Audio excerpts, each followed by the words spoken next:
Welcome to Shir haShirim, class number 31 on the Song of Songs. And we are at the very end of chapter 4, the very last verse. We'll do a little recap from the previous week, if I can share my screen okay right now. And let's see if I can do this without any trouble. Oh, before I share my screen, let me just say I'm dedicating the class for Refuah Shalema, complete recovery, for Minya Hinda Bas Devora and Anina Malka Bas Hila Hinda. And my condolences go out to Rabbi Shaul Engelsberg and his family. His father recently passed, and we'll dedicate the class in memory of his father, the name I don't have in front of me, but Hashem knows who it is. So with no further ado.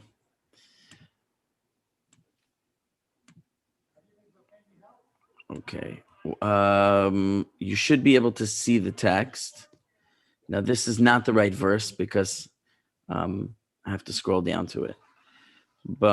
And it might take me a minute because we're way into it. So we have to get to the end of the chapter. It's not a very long chapter. The section we were dealing with was very intense praises that, again, so for those who haven't joined us before, the Song of Songs is a parable. It's told as a love song between a man and a woman. However, it's a parable for God and the Jewish people, the man being God and the woman being the Jewish people. So here, the man is lavishing praises upon the woman, and that's God lavishing praises upon Israel. And we went through deciphering in the many verses that came before all the many different praises, and we're not going to rehash them now. You can revisit previous classes for those verses. That's mainly what we've been dealing with in chapter 4, is these praises that God is lavishing upon the Jewish people. And now we come to the last verse in the chapter. And if there are any questions before we go ahead with the text, I'll hear them now. And if not, we'll go ahead. Remember, you can unmute and pipe in at any time. Ask a question, make a comment, suggest an answer to a question that I pose. We like to keep it interactive. So let's take a look. This is verse number 16. Right? If I'm not mistaken, we did 15 already. Yes, we did. Okay. Right? Just the last bit over here was about the fields, talking about the fields. The driest fields in Israel are very fruitful, with an orchard of pomegranates and many delicious fruits and all kinds of fragrant spices. And there was talk about, this pool, this spring that waters everything, and it was all a parable for the many good deeds of the Jewish people that come forth, even from, so to speak, the driest of fields, even from the smallest of the Jewish people, even from the children themselves, are full of good deeds, and it all springs from the purity of the union between husband and wife that's brought about through, we spoke about the mikvah, the ritual purification that comes through the mikvah, the waters of the mikvah, and how that is a source of purity and holiness for the Jewish people. So now we get to, with all this imagery of orchards and fields and gardens and springs, we come to this final verse. So we'll read it and we'll translate it. Uri tzafon uvo iseman hafichi gani yizelu v'samav Yavo dodi legano v'yochal piri megadav, which means Uri tzafon, awake, O north, uvoi teiman, and come, O south, hafichi gani. Hafichi literally means like blow, so it seems to be speaking to the north wind and to the southern wind. Blow into my garden, or blow through my garden. Yizelu v'samav, may its besamim, may its fragrant spices flow. Blow O winds, north and south, enter the garden and blow through it and spread let the fragrances of the spices in my fields here, let them flow with the wind. Yavo dodi lagano, may my beloved one come to his garden, v'yochal peri megadav, and eat its sweet fruit. Let my beloved come to his garden and eat my sweet fruit. Now, who is speaking in this verse? And remember, we have two players. We have the male actor, we have the female character. So of these two, who is speaking? And maybe it's a trick question, because maybe there's a third option, which is both. So putting that out there, I'll just say the translation quickly again and tell me who you think is speaking. Awake, O north, come, O south, blow into my garden, let its spices flow, let my beloved come to his garden and eat its sweet fruit. It's talking about arise the children of Israel being aroused, and then the Hashem or the man coming and partaking in the sweetness of their fruit that they produce. So it's saying, let the children of Israel come and let God partake of their sweet fruit. So who is speaking? Nachshon. I know you're Nachshon. When I say who is speaking, I mean in this verse, who is the speaker? Who is saying this expression? Oh, very good, very good. Do you have an I would answer? say the woman is speaking, but I like the idea of both because the Midrash goes into different views of what it actually is interpreting. Okay, and that's true. There's many midrashim, and that's why we're sticking with Rashi to keep it simple, because Rashi tells us in the introduction that he went through many midrashim and he culled from there the simplest, plainest explanations that go with, what he calls pshuto shel mikra, the plain meaning. So without breaking out into too many various interpretations, we'll follow Rashi's simple meaning. So what he points out over here is that they're both speaking. And when I say they're both speaking, I don't mean at the same time, not in unison, but until now we've been hearing the man speak, God, and praising the features of the woman with different parables and analogies and metaphors. And the last few verses that we saw were like metaphors of nature and gardens and water and things like that.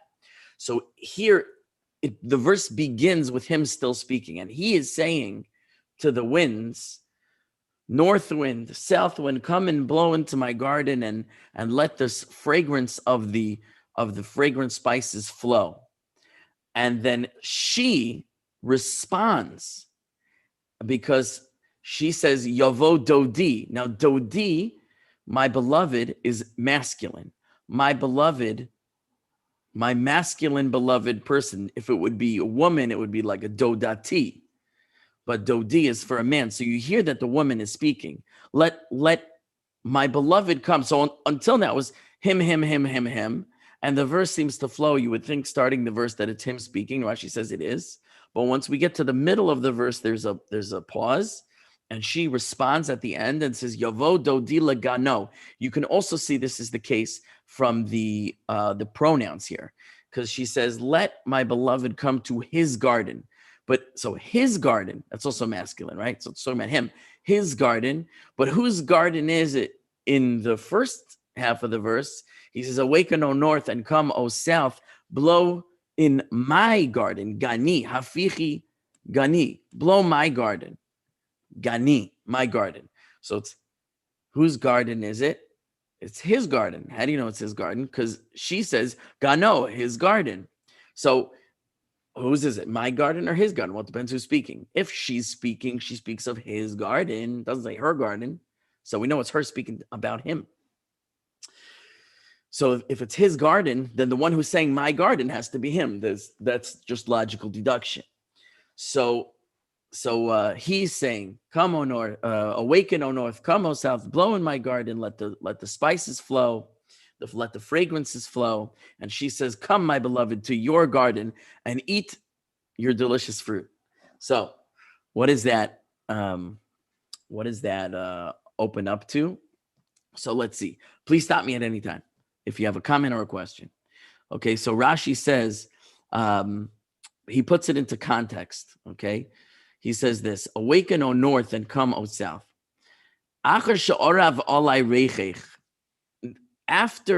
your fragrance has pleased me, v'noi mishkenosayich, and the beauty of your dwelling places." And we spoke about the dwelling places in previous classes. The beauty of your dwelling places has pleased me.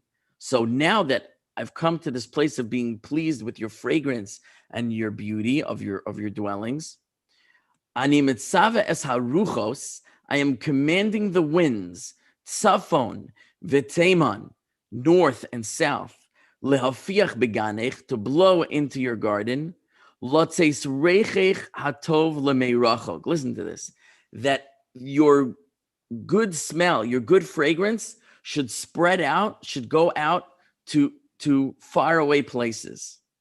Now, after we've heard how Rashi interprets that, now he didn't really interpret, he didn't say what it represents so much, but the fact that he says, he's going to tell us, but the fact that he says it means that the winds are coming from without, they're coming in, and once they come in, they're going to take the fragrance and blow it out everywhere. Keep that in mind as he goes further. V'hadugma. So here is what it represents. Al shem hagalios miskabtzos. This is very beautiful. He says it refers to the ingathering of the exiles, the winds blowing north and south. What are these winds blowing into the garden?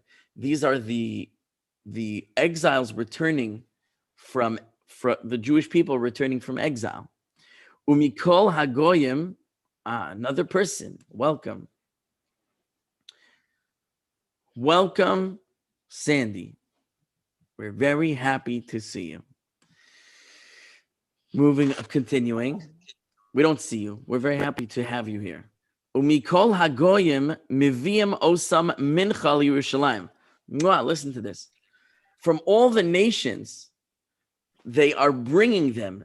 The way I understand Rashi is that the nations themselves, and I'm pretty sure this is explicit in a prophecy somewhere that I apologize, I didn't look up beforehand and cite exactly what prophecy this is fulfilling.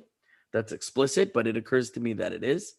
He says that the nations themselves will bring the Jews to Jerusalem, will carry the Jews to Jerusalem, mincha, it says, as an offering. Like at some point in the end of time, when the nations of the world wake up and they finally get it, that this is God and this is Israel and this is what God wants.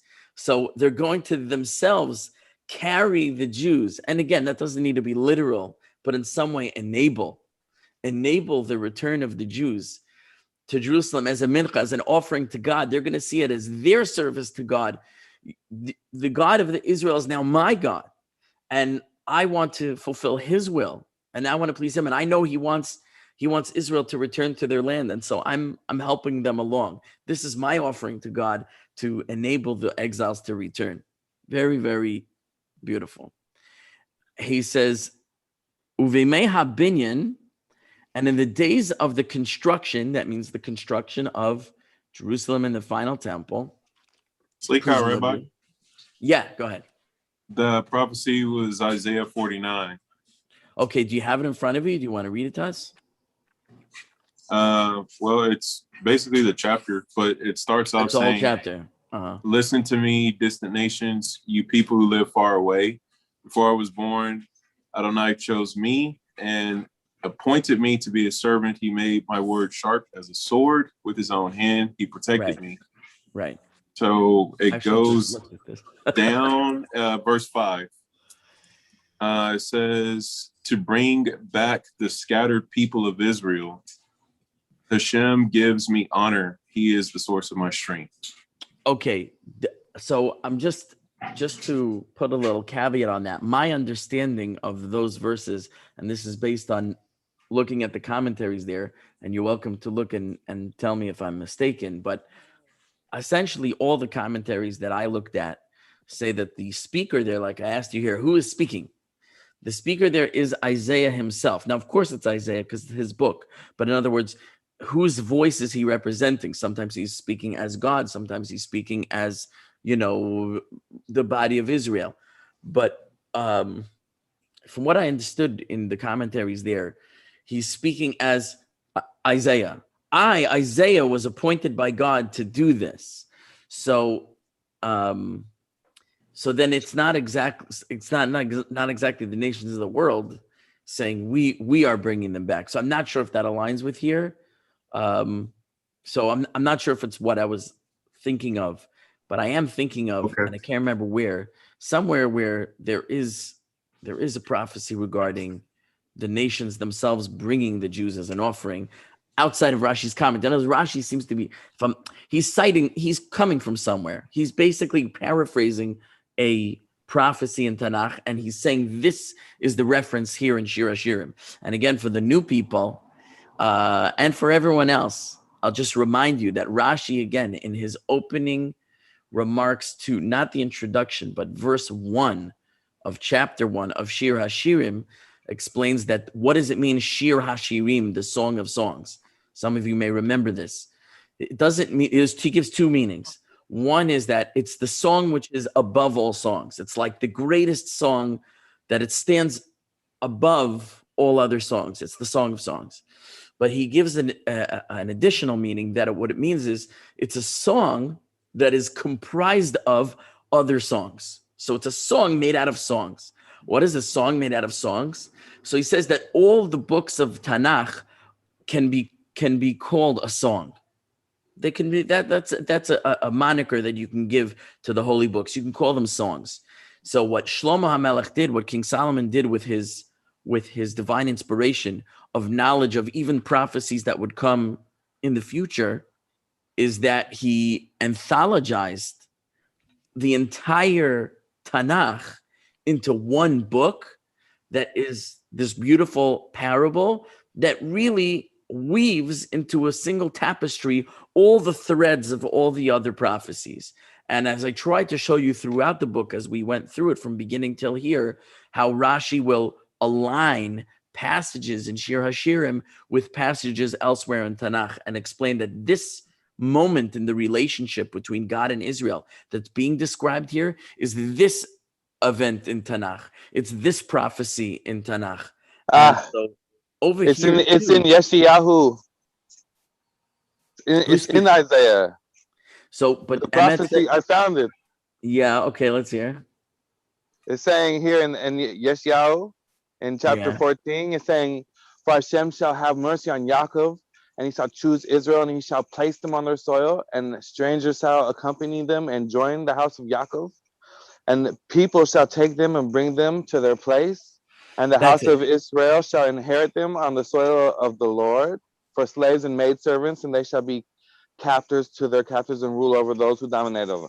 So that's the one I think you're talking about. That may be. In other words, that at least some elements of that align with over here the fact that the nations of the world in this future time will be bringing the Jews with them. So that may be what I was thinking of. So that's my point, is that Rashi is weaving into the Shir haShirim the other streams of prophecy in Tanakh. So he's referring to something here, though he doesn't give a citation, and that may be it. It certainly sounds very similar. So now, any other comments before I go on here? Okay, stop me anytime, please. He says these words, Uvemei habinyan, and then the days of the construction, which presumably means the construction of the temple, Yiyu Yisrael nikbatzim sham lemoadim v'lir golim. The Jews, Israel, will be gathering there meaning the temple, for Mo'adim and regalim, for holidays and festivals. Now it's interesting that he says yiyu, they will be. So it sounds like this phrase here is referring to the final redemption, that God is sort of calling for the final redemption to occur, that the Jews should all gather together. I could be wrong. In other words, we were looking throughout the book at what stage in history are we, and the last we had any clear indication, it wasn't so clear. We heard about the tabernacle at Shiloh, and we took a little tour through all the tabernacles, Gilgal, Shiloh, Nov, Givon, and then Rashi says Beis Olamim, the temple, which presumably would be one temple, but then he talks about the exile, and then he talks about the return from exile. So then it sounds like maybe we're talking about the second temple.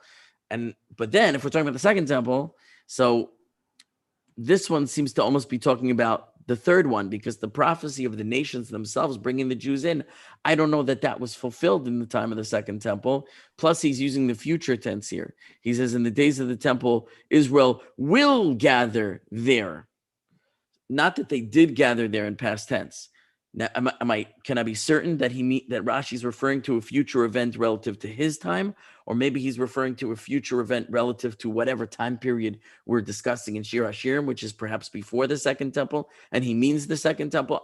I'm not sure. My point is, I'm unclear in Rashi's interpretation which temple is being referred to, and I'm open-minded to say it may be the third and final, which is yet to occur, or maybe we're still talking about something in the past. If we're talking about something like the second temple, what does it mean that the nations brought them from north and south? I don't know. It doesn't seem accurate to me. That doesn't seem like a thing that happened. So that's why I'm even more leaning to say this is a prophecy regarding the future. And that's just my thought about it. If somebody disagrees, welcome to substantiate yourself. And it's Cliff. Yeah. I was just going to say, so you're saying that because it's referring to a future event where this will happen, it just so that I understand, you're saying that in Yeshayahu, they're talking about a future event that might be more close in history, say the gathering of exiles from Babylon or whatever. Right. I'm entertaining that possibility that it's referring to that, but it doesn't quite fit the description. Yeah. So I was just going to say, aside from the future tense verb, which sounds like something that hasn't happened yet, objectively speaking, but that's arguable. It could be an end of days thing. And the reason why I asked the question I just did was that, it could be Yeshayahu. I mean, those were great examples that were given. But it's funny when I listen to this, it seems very like it may be evoking Zechariah. Okay, say more. In his prophecy, and I don't have it in front of me. I don't know. Maybe Emmett or Nachshon can help me with that. Or what pasuk? I'm not sure. It's a very short book, obviously, but I was hoping maybe you could clarify whether or not, in the case of Zechariah, one walks away with the impression that he really is talking about a future time. For sure. Well, it depends. It kind of depends maybe which section of Zechariah, but there's certainly messianic prophecies in Zechariah, and he does talk about the nations gathering to Jerusalem. I mean, many of the prophets do. That's not like specific to Zechariah, but what is unique to Zechariah, as far as I recall, or I should say, what stands out in Zechariah, because like you said, it's a relatively short book. So in a short book, there's certain things that really stand out. That he says that the nations will come at the end of time and they will celebrate the festival of Sukkot, the festival of tabernacles, as it were. And I mean, but again, I don't recall there that he talks about the nations carrying the Jews. No, I don't. He talks about the nations gathering to make war with Jerusalem, and there's a whole war scene over there. And then the enemies of the Jews will be destroyed, and those who do teshuvah will they'll come for the pilgrimages in Jerusalem particularly at Sukkot, and that's a whole other thing. But this particular imagery of the nations of the world carrying the Jews as an offering to Jerusalem sounds like what Nachshon was reading from Isaiah 14. Yeah. And it's also in 49:22. Okay. And commentary on Zechariah chapter 9 talks about the time when the Jewish people will turn. When the Gentile nations will turn to the Jewish people for spiritual guidance. Yes, that's true. So It's, in 49:22, it says that right, they say, take us with you. Right. And then in 22, it says there will be an ingathering of the exiles. And it says that they will carry their children on their shoulders. So that's in 49:22. 49:22. Who's carrying their children on their shoulders? It says the nations will see my miracles. They themselves will bring the exiles in their arms and on their shoulders. That's it. Abarbanel. That's exactly it. That's what I was thinking. Again, I didn't remember exactly where it was. What Nachshon said sounded like it fit the bill. What you're saying now sounds like it fit the bill. And I think it's both. I think both in chapter 14 and chapter 49 are references to this event that Rashi is alluding to here when he says, and that I believe is an end times event. I don't think that occurred. Now, even you want to say that the return from Babylonia, I'm saying this is a stretch, but the return from Babylonia was with Cyrus's blessing, and he sent the Jews to go back and build their temple, and he funded the building of the temple.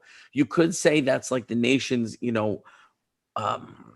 enabling the Jews to return and enabling to rebuild. You could use that as an interpretation here of, the nations bringing the Jews. But again, it's just Babylonia, which could maybe be described as a northern land. Here it says Safon. What does it mean exactly? Teman, then? I don't know. I think it's more obviously a later period prophecy, but we're coming from Babylonia. I'm trying to be open-minded. It wouldn't necessarily be Safon and Sebon, but more Mezrach. So it's kind of both, right? Yeah. But I think the whole notion of he's calling. It's north and east to get from Israel to Babylonia. Them from the north and the south, and that, to me, that's reminiscent of the first exile, the 10 lost tribes. Well, the 10 lost tribes, why? Oh, because they were spread like everywhere. Right. So, and then the question is, have we seen their return? That's a whole other can of worms. Yeah. Have we seen the return of the 10 tribes? Haven't we? Will we? What will we?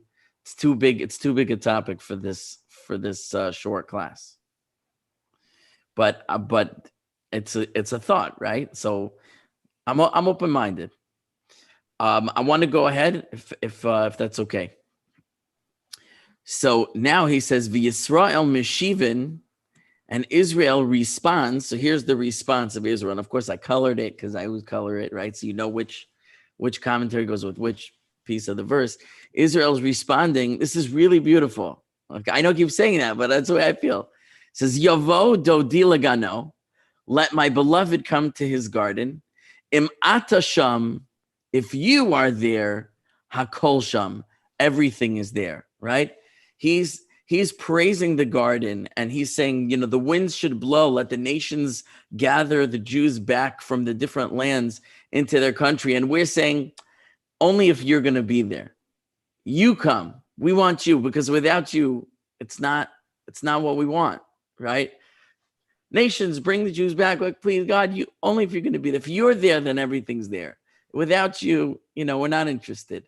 So it's very, like I was like, it's very romantic, but we're talking. This is between the Jews and God, So it's beautiful, very inspiring to me. It's very beautiful. This text really helps me in relating to God in a loving way. So I hope everyone can kind of appreciate that.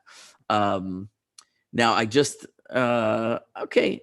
Now when it says he should eat the fruit of his sweet fruit, eat his sweet fruit. we could all kind of imagine from the previous comments that the sweet fruit is the good acts of the Jewish people. So when God comes with his presence, he's going to benefit from, he's going to have the nachas, so to speak, the pleasing fulfillment of his will coming from the Jewish people. That could be the sweet fruit. Here in the Targum, it talks about receiving or accepting the sacrificial service with desire. That's all fine and good. It's pretty clear. So we can go on now. Oh, so Siman Tov Mazel Tov. We finished chapter 4. So that's the end of this this file. I have a new file for chapter 5. So that's how many pages is my Google Doc over here? I don't know. I can't tell. That's not telling me. But it's a ridiculous number of pages. Like 30 something pages. Anyway, for like one chapter. So I'm gonna switch tabs now. Bam. Okay. This you should be able to see. Excuse me. You should be able to see my notes for chapter 5. So everybody could see like a colorful set of notes over here. Yes. Yep. Okay. Yes. Are we ready to start chapter 5 in class number 31? Yes. Yeah. Okay. Now this is like a direct continuity from the previous verse. Who decided to break the chapters there? I don't exactly know, but this verse is a direct continuity, and then you can see at the end of the verse this little samech here in the parentheses that represents in a scroll that represents a break in the text, like a large break in the text, like a section break. So between verse 1 and verse 2 is like a change in topic. And I'll give you a little warning. We saw throughout the course of Shir haShirim, there were these very ecstatic periods between God and Israel, which were very joyful, like we just read. And it sort of ended on this high point of like, return of the exiles, building of the temple, everything's great. And we had these very low periods of strife between these two lovers. And we're at a high right now, and there's a break, and the next section is going to introduce us a sad chapter. So why am I telling you that? I'm just kind of justifying this this section break here is really going to change the mood. Okay, I don't know how far we're going to get, if we'll get to the new topic. And when I said in my email that chapter 5 is like, to me, the most poignant section of the book, and just in my personal feeling, I'm not saying, we don't say that one passage in scripture is more holy than another. We'll say that Torah is holier than Navi, and arguably Navi is holier than Kesuvim. That is, that the prophets are of a holier level, a higher level of holiness than the Kesuvim, the so-called holy writings. That's arguable, by the way. Not everyone agrees on that point. But within Torah, we're not allowed to say this is a holier verse than that. You can't say Shema Yisrael is a holier verse than what's the example the rabbis give? Ve'eshes, the wife of so-and-so was Mehetavel Bas Matred. I forgot the full verse, but it's like, it's in the genealogy of Esav. There's like, again, it's like all this random information. And just, it says, and the wife of so-and-so was Mehetavel Bas Matred. What importance is that? Just because I don't know doesn't mean it's not a profound depth, wisdom, and importance. The fact that I don't see why that verse is on the same level as Shema Yisrael, Hashem Elokeinu, Hashem Echad. Hear, O Israel, the Lord is our God, the Lord is one, is my failing, right? So my point is that I'm not saying that this is better than anything else, but in my personal experience of learning, I have feel a very deep connectivity emotionally to the next section, which begins after this verse. I don't know if we're going to get there. We certainly aren't going to complete it. It's a big, deep dive, and I think it'll take at least a full class period to do it. But we're coming up on that. So we may not get to it tonight. It's coming. Okay? With that, I'm going to go ahead. Basi legani achosi chala. Orisi mori im bisami, ochalti yari im divshi, shasisi yeni im chalavi, ichlu reim, shisu v'shichru dodim. Okay, this is what it means. Basi ligani achosi chala. I have come to my garden, O my sister, O bride. Right? That's what she said. Yavodo di lagano. Let my beloved come to his garden. So immediately he follows, Basi lagani achosi chala. I have come to my garden, O my sister, O bride. Orisi mori im bisami. Rashi says this means I have harvested, I have collected my myrrh, im bisami, with my other spices. So he said it was like a garden of fragrant spices. He told the winds come in and let the smell of the spices spread out. I forgot to address that, by the way. What does that mean? Let the smell of the spices spread out. So very obviously, and just quickly, the idea that once the Jews kind of return and take their place in an ideal way that God has designed, centered in Jerusalem, serving God in its proper way. So that smell, and we talked about the smell being the good name, the Kiddush Hashem, that the Jews being a light to the nations. We spoke about this a couple of classes ago. The Jews being a light to the nations, the name of God that's spread in the world and arouses the consciousness of the nations of the world to who God is and what their responsibility to God is. This is called over and over a fragrance. So it's like once everything's in its ideal place, so from there, the fragrance will spread out to Lemei Rachok, says Rashi, all over the place. You know, that'll be kind of the final piece to bring the world to the proper connection to God that it needs to have. So it's almost counterintuitive, because you would think, oh, when the Jews are spread out all over, that's when the word's getting out, and there's what to say about that. But really, the ideal, Hashem didn't design, so to speak, he didn't command Jews, take my Torah at Har Sinai and now go, missionize to the world. He says, go to Israel, establish the ideal society according to my laws, and that will be the beacon, that will be the light. That's what will spread my name in the world.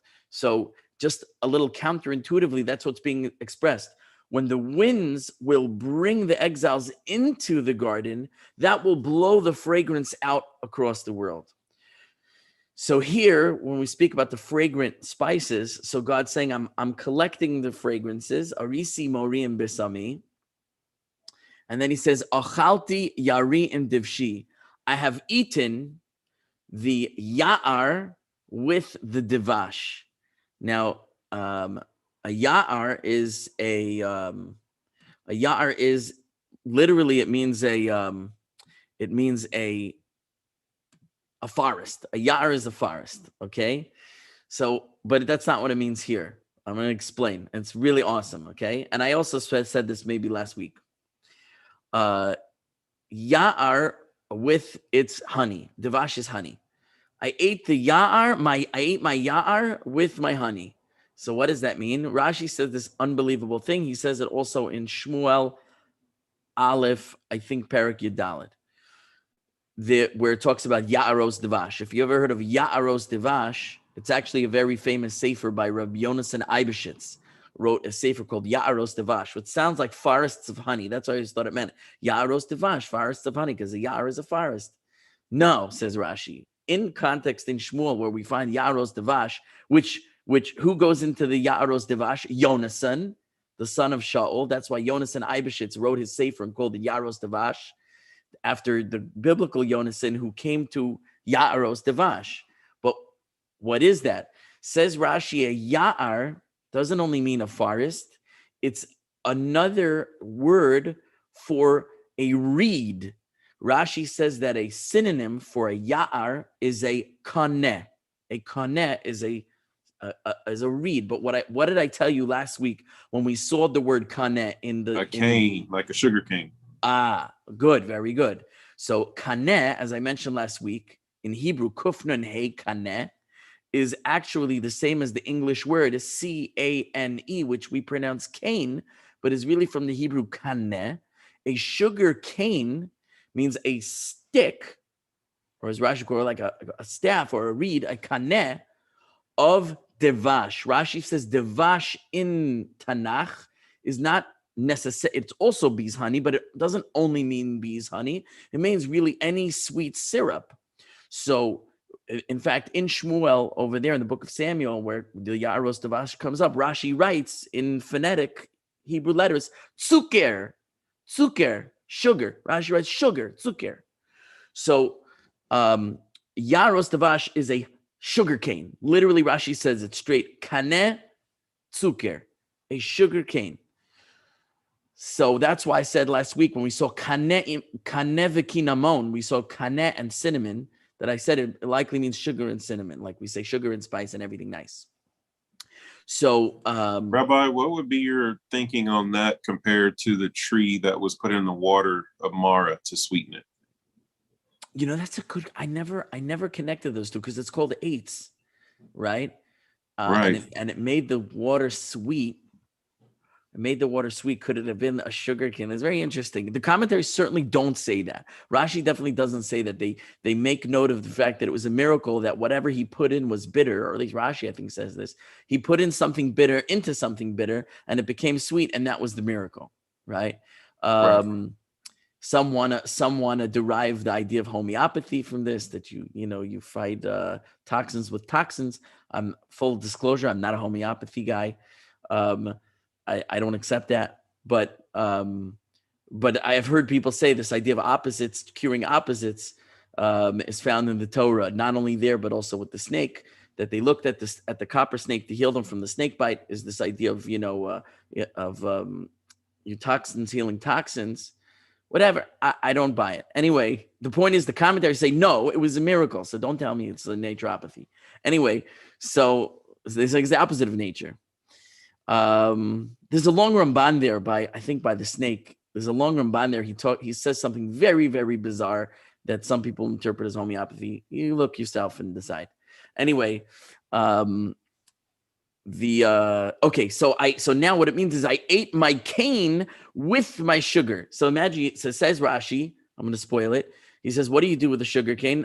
I don't know, because I don't eat them. He says, you take the sugar cane, you suck out the sweetness, and you toss out what he calls the eights. You toss out the wood part.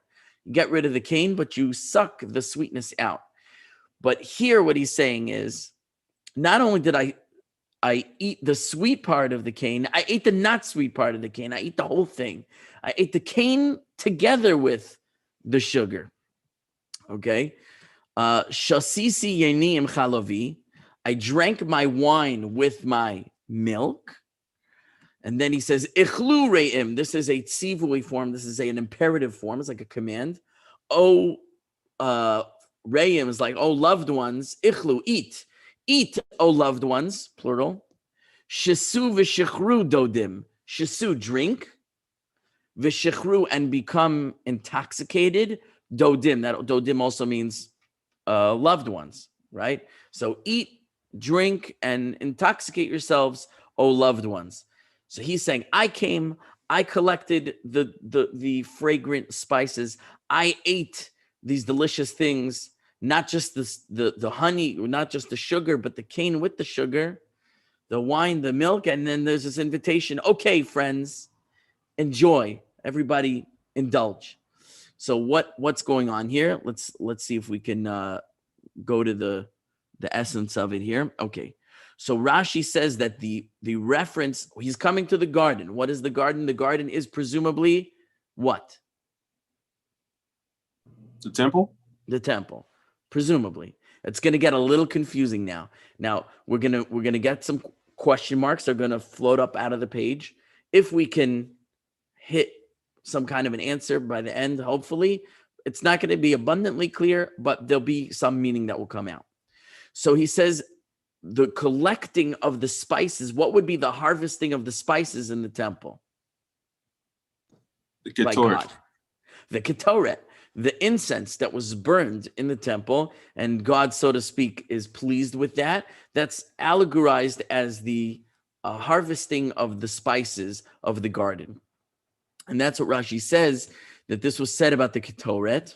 Okay. But here he says something very strange. So you're going to have to help me over here. He says, which incense are we referring to? Very puzzling. Why Rashi says this? Not super puzzling because the Medrash says it, I think.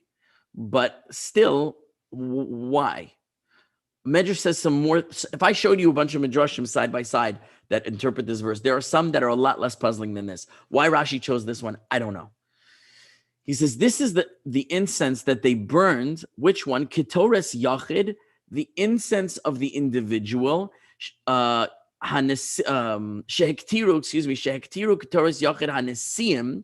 The Nesiim, those are the princes of the tribes. The princes of the 12 tribes burned spices individually al mizbeach hachitzon on the outer altar v'niskabla, and it was accepted. Now, what is this talking about? I told you until now we're talking about the temple. Which temple? Maybe the second temple returned from exile. Maybe the third temple returned from exile. And suddenly Rashi takes us back to the Nesiim.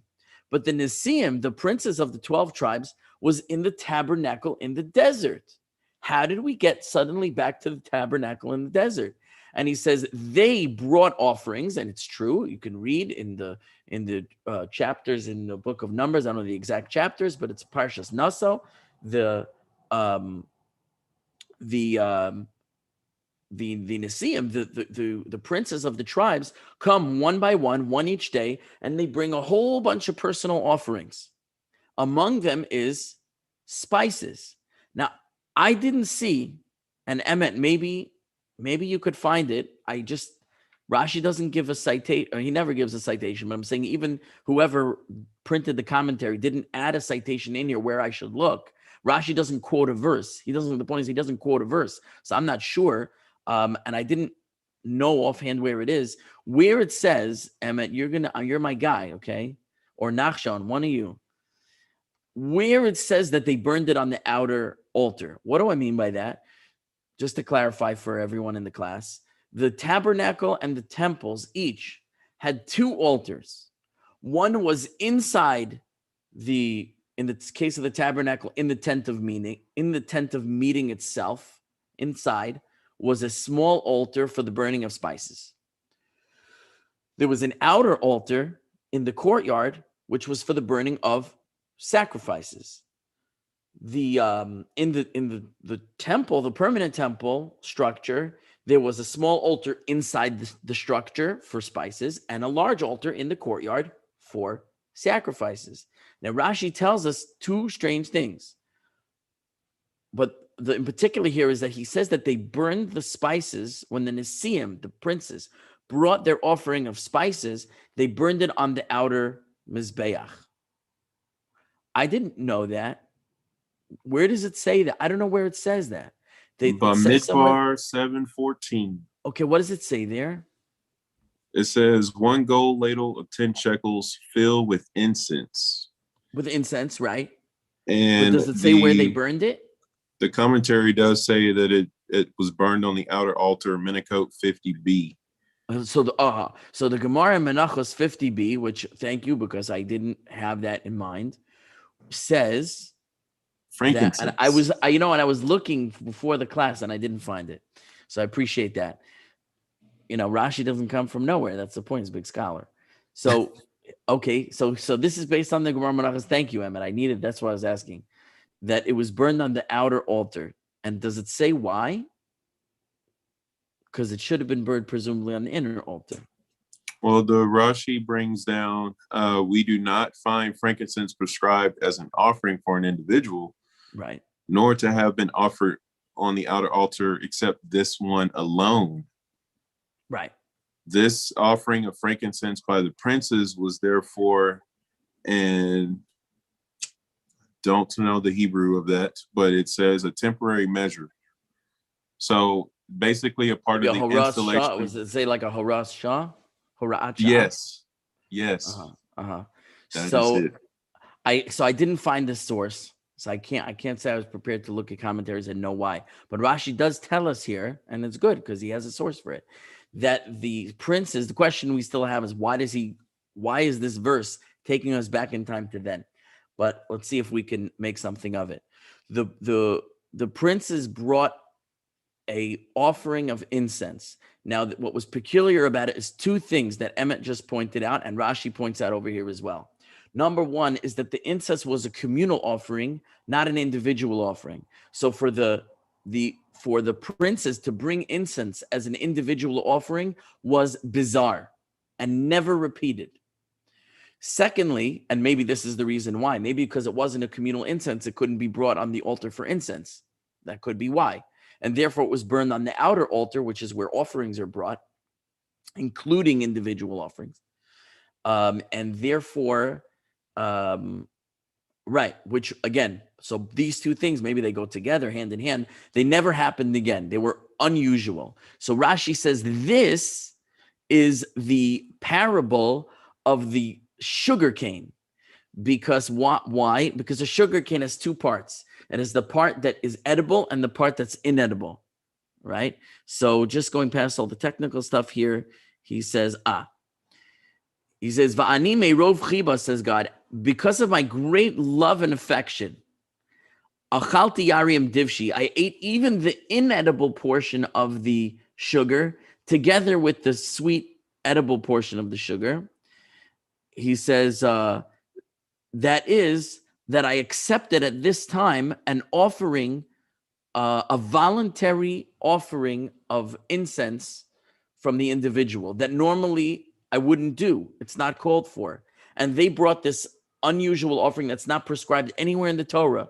When the Torah tells us what offerings a person may volunteer to bring, incense is not among the options. It's not on the list of multiple choice. So in other words, you might say it's not acceptable. It's invalid. It's an invalid offering. If a guy shows up to the temple with incense and says, I want this to go up on the altar as a voluntary offering, they'll say, get out of here. It's against the rules. And even so, the princes brought it and it was burned because God said, my love for you at that time was so great that I accepted that which was invalid together with that which was valid.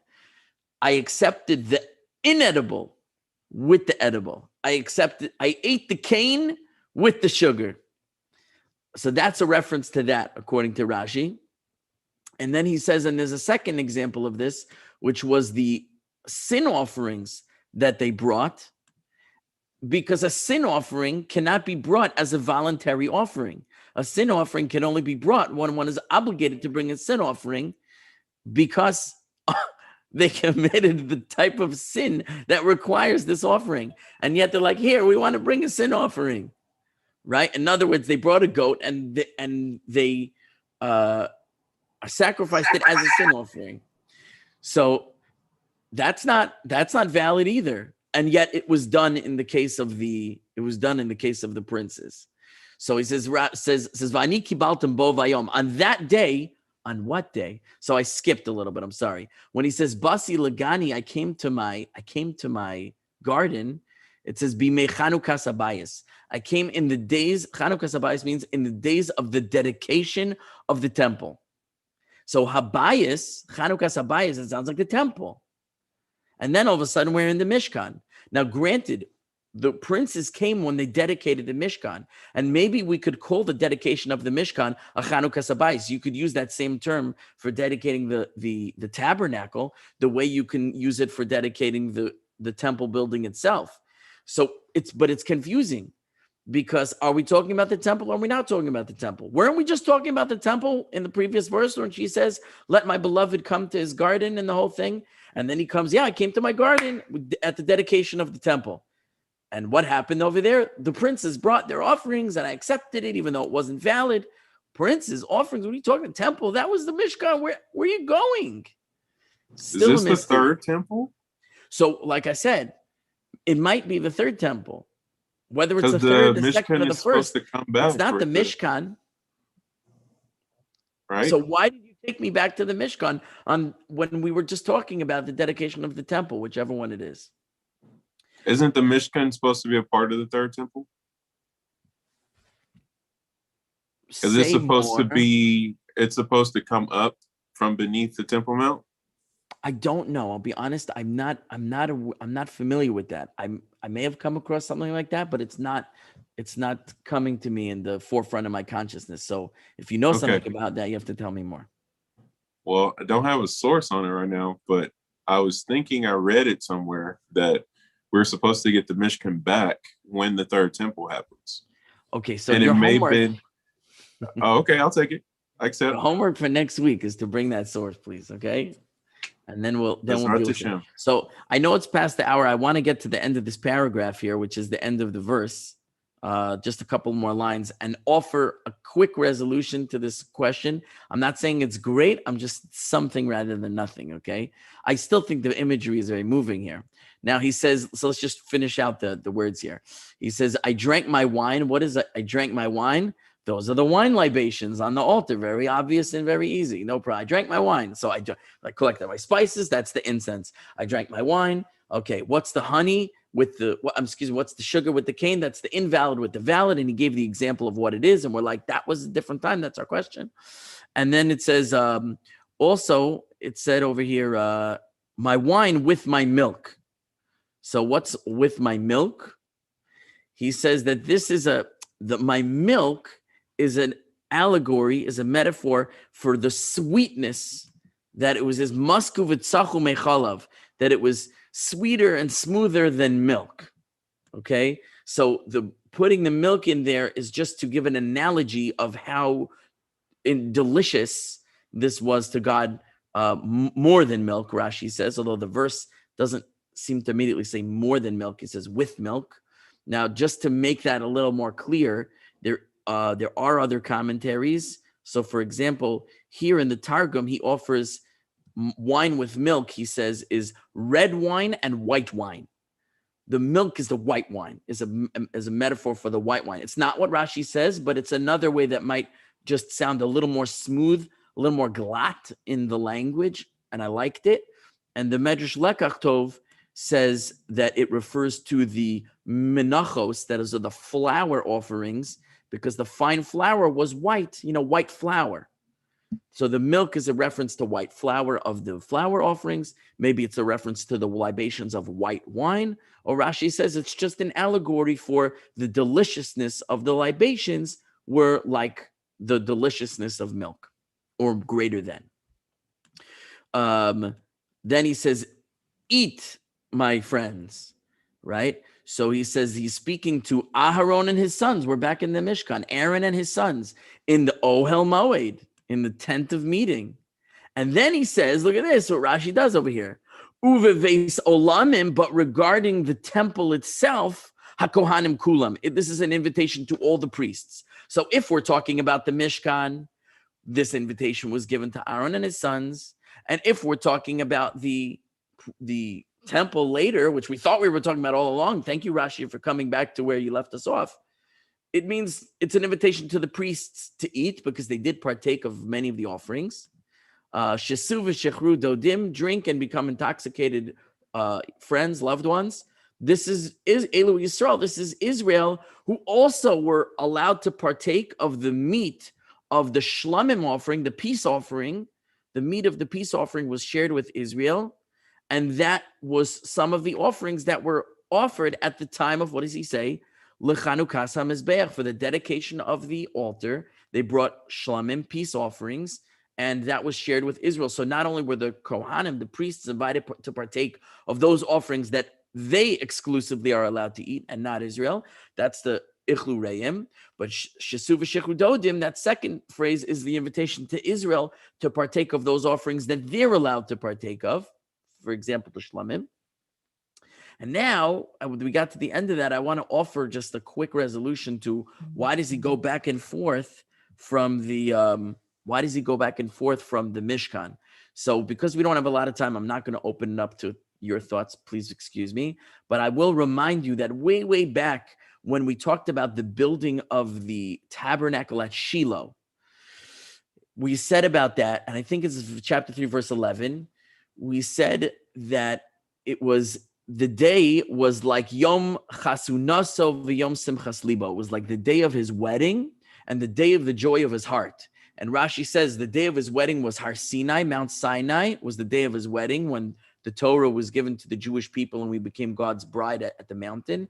And the day of the joy of his heart, Rashi says, was the tabernacle in the desert. So that the joy that God had from the tabernacle at Shiloh, this later iteration of the tabernacle that was built not by Moshe, but by Yehoshua, by Joshua, the prophet here ratifies that was as delightful to God as the delights he had from the original Mishkan and those joyful periods. So I think what Rashi's doing over here, because he himself draws that there's two things happening. There's the comparison to the Mishkan and there's the comparison to the temple itself, is again to bring in that same connection to say that this joy and celebration that God has in enjoying the later temple is equivalent to God as that day of the Mishkan. So he harkens back and he references the establishment and the dedication of the Mishkan in the desert as though that is equivalent to the event of the dedication of the latter temple. So we don't think that there's any loss. Like, oh, that was, the real deal. This is like, sort of a runner-up. This is the consolation prize. No, this is as beloved to me as that. And therefore he describes this event of the reuniting of the divine presence with Israel in the later temple as being as beloved and ecstatic and enjoyable as the event of the Mishkan in the desert. Rashi doesn't say this explicitly, but that's my best bridge to explain why he mixes this up over here. I hope that's satisfactory. I'm going to pause now for questions, comments, and to say goodnight. Thank you very much, Rabbi. Thank you so much. I apologize so much for going over time. I really tried not to, but I just wanted to wrap that up. So we got to the text break. Next week, we're going to start with a whole new topic within Shir haShirim, which is, again, to me, it's the most heartbreaking, heart-wrenching, and moving section of the entire text, in my opinion, personal feeling, not judging one text against another on an intrinsic or objective level, subjective. So thank you for joining. And anyone who wants to stay for questions, stay. Anyone else, have a wonderful week. Toda rabah. Shavua tov. Shavua tov. If you didn't put your name in the chat yet or in a private message to me, please do so I have a record of your attendance. Can I ask a question? Please ask a question. Well, I have a art scroll chumash. Art scroll chumash, Stone yeah. edition. Oh, here it comes. Go ahead. Well, I've been sitting here trying to follow along, and like it does. And you notice that the art scroll translation is completely different than what I'm saying. Yeah. Okay, but do you have a specific question? Oh, like it Or was says, just I that drank comment? your libations, stir as milk, eat my beloved priest. And you said, I drank my, Wait, I think you said speak mine. up, speak up. Could you repeat Oh, what you you said? can't hear me? I'm sorry. I can hear you a little, but just start over. I think you said that the words were, I drank my libations, or my, instead of I drank your. And I'm just wondering why the difference. And I noticed it in the previous chapter also that Okay. it was This is different. very problematic, and I must address this. Someone asked me this week. Someone who didn't attend the live class tonight, but I thought might, but said they might not. So it's okay. I'm excusing them. I'm not saying who. Emailed me asking, what do they need to follow along the class? What text? I said, whatever you want. I have the text on the screen. I'm saying it in English. If you want to have a Hebrew text in front of you, if you want to have an English text in front of you, it's your call. But I said, I'm giving you a warning. Translations vary wildly. So I'm warning you now, if you have a translation, it may do more harm than good. Yeah. So they said, oh, I have an art scroll stone chumash. I said, you're in big trouble. You're in big trouble. Now, let me explain what I mean by that. I love art scroll and I love the stone chumash. I'm not saying it's perfect. Nothing's perfect. It's a very well done, high quality piece of work put together by tremendous scholars. However, they chose, and you could read it in the introduction. I think they write this explicitly in the introduction. They chose not to translate Shir haShirim literally. I disagree with them for this, but that's my personal opinion. They chose not to translate Shir haShirim literally, because if you translate it literally, it's very spicy and dicey. Okay, it's very steamy. Somehow the editors felt it was like somehow inappropriate in a holy publication with their company's name on it to put very evocative, dare I say it, sexually evocative terms into the book. So what they did is, and here's why. Let me explain why. It's not that they're prudish. They're like, ooh, sex. It's because they didn't want it to be misapprehended. In other words, a person can, and I said this in like the introduction class, a person could read Shir haShirim with no understanding. And I know you know exactly what I'm talking about. A person can read Shir haShirim with no understanding of the holiness of the text and think this is erotic poetry. Because basically that's what it looks like, right? But if you understand that it's a prophecy about a spiritual connection between a nation and their creator, that's something different. But what if you don't have that understanding? Then you're in big trouble, because you're going to read this and you're going to have very improper thoughts. So therefore they chose to translate it allegorically. And on what commentary did they base their allegorical translation? On Rashi. So what happens is when you're in a class, so here's the problem. Thank you, Yaakov. Here's the problem. So if I read Shir haShirim without a commentary, I'm reading erotic poetry and I don't know what's really going on. But if I read Art Scroll's filtered translation, which is only the final product of the symbolism, and also God took Israel out of Egypt and he drowned the Egyptians in the sea. What a nice story. But I missed totally the beauty of the language of love that Shlomo HaMelech, that King Solomon is expressing with divine inspiration, the language of love, of real deep love that is presented in the literal words of Shir haShirim. So I'll get the meaning behind it, but I won't get that deep, just explosive, ecstatic words of love. I won't get that. I miss. Well, I've been enjoying so your much. classes so much, and then I opened this up and was trying to follow, and I'm like, well, what? Right. What's Right. going Right. on? So you can't read it literally without the interpretation, and you can't read the interpretation without the literal words. So I feel that I guess Art Scroll, they did the best they could. They had to lose somewhere, and they said we'd rather lose here than lose there. But I feel to read the translation of the Art Scroll is a little tragic, honestly. So what happens is I'm reading you the literal translation where it says, I drank my wine. And you're reading the figurative translation based on Rashi. I accepted your wine libations on the altar, right? My wine, that he says, what he calls my wine, is Israel's wine libations on the altar. But you hear, there's what it literally says, and there's what it represents. So you're going to be very confused, as you are, looking at Art Scroll's translation. And so the person who asked me this week, I said, you're welcome to come to my class with an Art Scroll Stone translation. I'm not sure how well that'll go for you. Please, I said to them, after the class. Oh, next week I'm just going to close the book and just.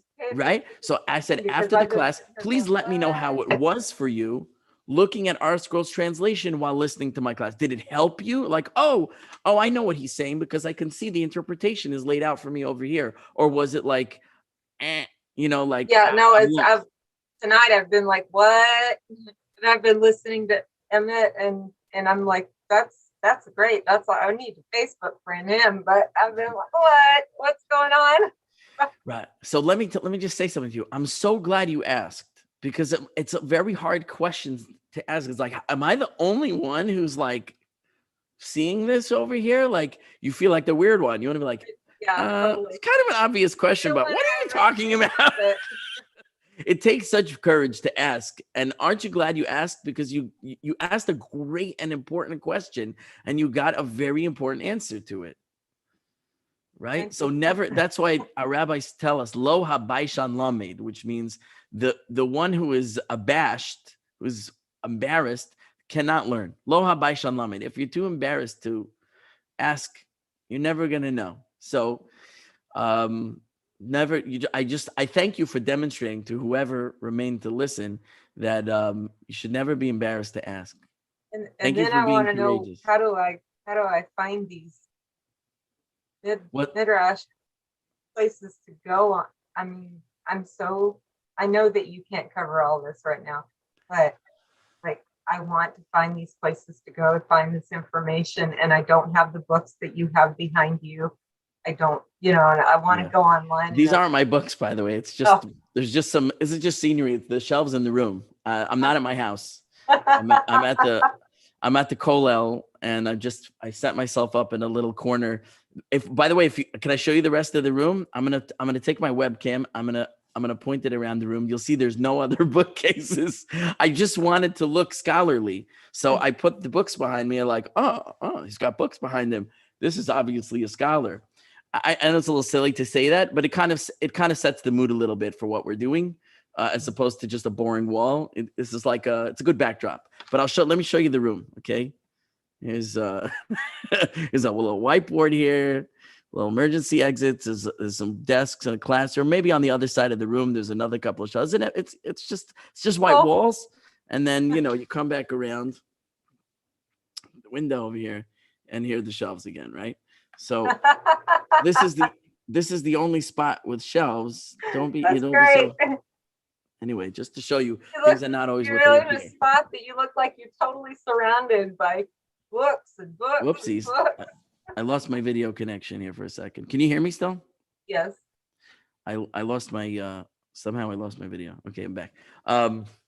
Yeah. So it just goes to show you how looks can be deceiving. No, anyway, I get you. Sorry, I'm shaking a lot here. It's the table. I get your point though that so I'll tell you a great resource. Go to Sefaria.org. Do you want me to spell that for you? I've been there. I'm just having a hard time navigating it. Right. So Sefaria.org has many Hebrew texts, and some of them are translated. So you not all, probably not most, but more than nothing.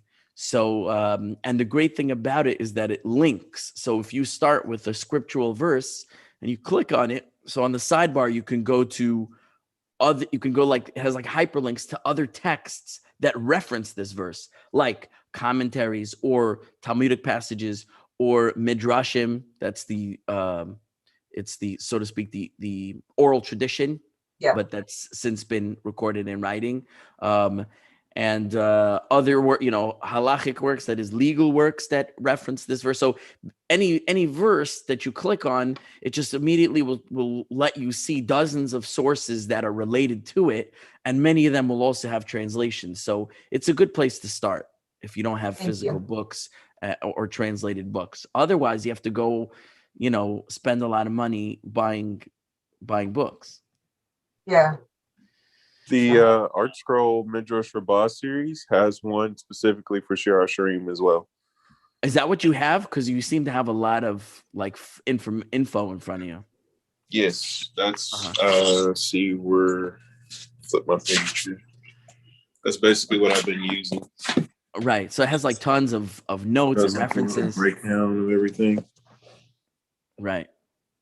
Right. So you can see not everything Rashi says is from Medrash Rabbah, but a lot of the things he references are in there. So you probably see a lot of similarity and crossover. Thank you Any other questions? very much. I did notice one thing. The two verses that we discussed tonight. On Friday night, in Sephardic shuls, they'll do the entire Shir haShirim between Mincha and Maariv. Yes. And in the art scroll, again, we're back to art scroll, Shir haShirim is included in the Siddur. Yes. And In the Friday night verses, service, yeah. right. And it says, if you don't have time to do all of it, here are 4 verses. And the 2 we discussed tonight are 2 of them. Oh, wow. I never noticed that. I did see that it's printed there. I didn't see that little caveat. Do these 4 if you don't have time for any others. I didn't see that. I don't know the reason behind that. I haven't looked into it. I mean, in other words, the reason to say Shir haShirim Friday night is because Shabbos, the Sabbath, is representative of this closeness between God and Israel. Shabbos is all about this relationship, taken to a very intense level and, observed for an entire day of just, sort of shutting out the world and, okay, God, it's just you and me. Shabbos is called a bride. There's a lot of that imagery of bride and groom in Shabbos. The whole notion of Medrash Kabbalah compares. Shabbos. What's that? The whole idea of Kabbalah Shabbos Right. fits right in. Right, bringing in the Shabbos Bo'i Kala and the Medrash talks about Shabbos as a Shabbos and Israel as like a husband-wife relationship, also, and that's why it's one of the reasons the Gemara doesn't say this, but the Medrash does say that's the reason that a non-Jew is prohibited from observing Shabbos is because it's something unique to this relationship, and to interfere in that relationship would be tantamount to adultery. So to that degree that Shabbos is like likened to the marriage between God and Israel. So that's why Shir haShirim, which is all about the marriage between God and Israel, is read with the introduction of Shabbos Friday night. As for those who have the custom to do it, right? For those particular 4 verses, I don't have specific knowledge, so can't really comment. Well, what I do, because I usually daven at home, and I don't have time to do all of Shir haShirim. So what I will do is take one chapter and read that, and then do those 4 verses, so that I know that I'm covered. Great. That's a great philosophy. I want to commend you for that. A lot of people are just like, I can't do the whole thing, so I won't do anything, or whatever. But to take, listen, I can't do the whole thing, but I could do one chapter. Someone commented to me recently, it's too difficult for him to pray in the morning because the morning service, Shacharis, is too long, so they don't pray. I said, why don't you just say the blessings in the beginning? Take you a couple minutes. And he's like, I can do that. And I'm like, it's better than nothing, right? So start there. And they're doing that. And it's meaningful, right? So we have that bad tendency of being like all or nothing. I can't do it all, so I'm walking away. And it's totally, our relationship with Hashem is totally not like that. As we saw, God says, I'll take the cane with the honey. Like, I'll take the unfit with the fit. Give me whatever you can give me. I want to have something from you. I'll take whatever you are offering. God wants more than we want. So, by the way, there is just this completely off topic. Okay. But there is a treat that I've had at several people's houses, and the whole notion of the cane with the honey reminded me of tamarind. Tell me more about this. Tamarind is a sweet. They're trees, and they're found often in the Caribbean. And you take the nut and you actually suck on it. You suck the sweetness out, and then you throw the husk away. That's interesting. Does anyone eat the husk with the thing? I don't know, but if you talk to Larry Altos, he and Anita are the ones who introduced me to that. Okay. Thank you for sharing that. Yeah. Any other questions or comments tonight? Next time I'll try and figure out how to get my my video working as well. Oh, okay. You don't have to. You couldn't see me. We're happy to hear your voice. Video is not required. Even your voice is not required. If you want to just sit and be quiet, we allow that too. But we're happy to hear you. We're happy to see you. You decide. Your choice. By the way, one of the reason that I wanted to do this is because of your son. Okay, tell me more.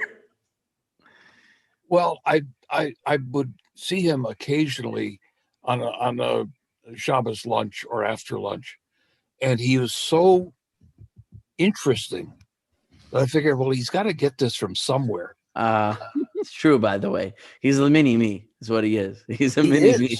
He knows how to talk. It's true. I hope I didn't disappoint. What's that? How old is your son? He's the one that Yaakov is referring to. He's 10. Yeah, that's what I thought. That's awesome. Yeah, he's a real conversationalist and a storyteller. He's very dramatic. He's he's fun. He's a lot of fun.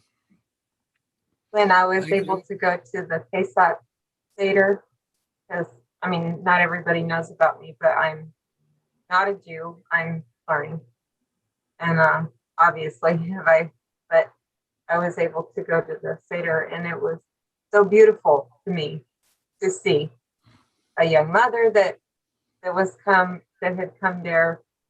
Her husband's transferring in the military, and so she came to check out the shul there, and she had 2 little boys with her, and then the rabbi, he had I think 5 kids, maybe 6, and they were, and other people had kids, but all these young kids, and they had such a great time. They were kid the afikomen, and the rabbi had a thing where they were had green onions, and the kids were running around hitting each other with green onions during the Seder.